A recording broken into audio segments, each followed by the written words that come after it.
व्यासपीठ से बोलूंगा, एक भी घर ऐसा ना हो जिसके घर में कृष्ण की पूजा ना हो। अभी ये भगवान आए, गोपाल जी आए, तो मैं बोल रहा था कृष्ण को एक बार प्रणाम करने से 10 यज्ञ करने का फल प्राप्त होता है। ऐसा भागवत जी में ऐसा वर्णन है, और भी पुराणों में वर्णन है। कृष्ण हमारे प्रभु हैं, कृष्ण हमारे भगवान हैं, इनके बिना तो कुछ भी संभव है ही नहीं इनके।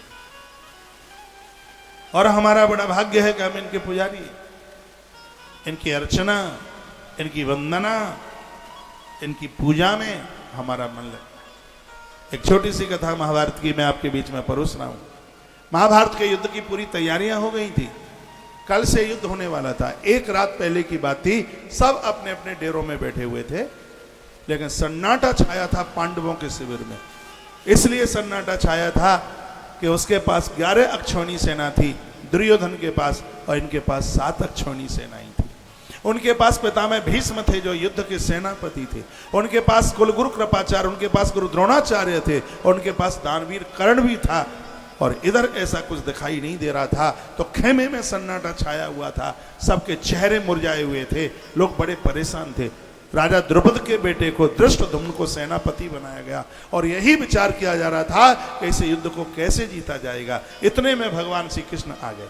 जैसे ही कृष्ण आए, सबने खड़े होकर आदर मान सम्मान किया, बैठने को जगह दी, और यही कहा जा रहा था कि कैसे युद्ध जीता जाएगा। उधर पितामह भीष्म हैं, गुरुजी द्रोणाचार्य हैं, कुलगुरु कृपाचार्य हैं, इस युद्ध को कैसे जीता जा सकता है, और हमें लगता है कि हमारी पराजय न हो जाए। ये सब बोल रहे थे, सन्नाटा छा रहा था, कृष्ण मौन थे, गोविंद अभी कुछ बोले नहीं।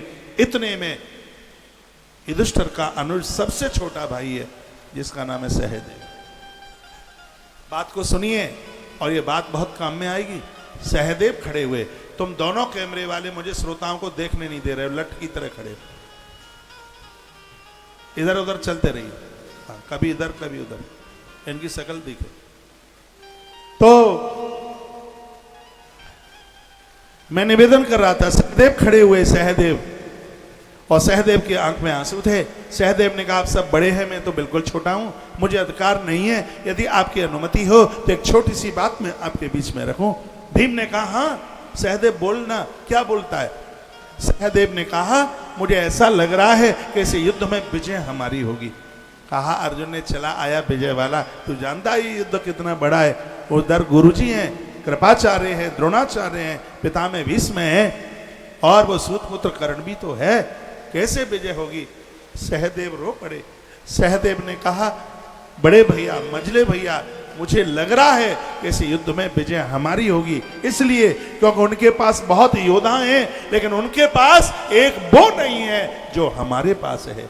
युधिष्ठिर ने पूछा, वो कौन है जो उनके पास नहीं हमारे पास है। सहदेव ने कहा, बड़े भैया, वो द्वारका के कृष्ण हैं जो हमारे पास हैं, वो भैया दुर्योधन के पास में नहीं है। विजय वहीं होगी जहां पर कृष्ण। गीता यहीं तो विश्राम लेती है। गीता का अंतिम श्लोक सहदेव के वाक्य से व्यास ने लिखा है। गीता पढ़ा करें आप। यत्र योगेश्वरः कृष्ण यत्र पार्थो धनुधर तत्र श्री विजयोर्भूति ध्रुवा नीतिर्मत्र मम। ये धरती का कोई भी व्यक्ति अर्जुन जिस समय कृष्ण को अपने पक्ष में ले लेगा, उसको अपने जिंदगी के रथ में बिठा लेगा, संसार के महाभारत में उसको कोई पराजित नहीं कर पाएगा, उसको विजय उसके पास में होगी। इसलिए आप सबको मेरा निवेदन है, आप कृष्ण के अनुयायी बनिए।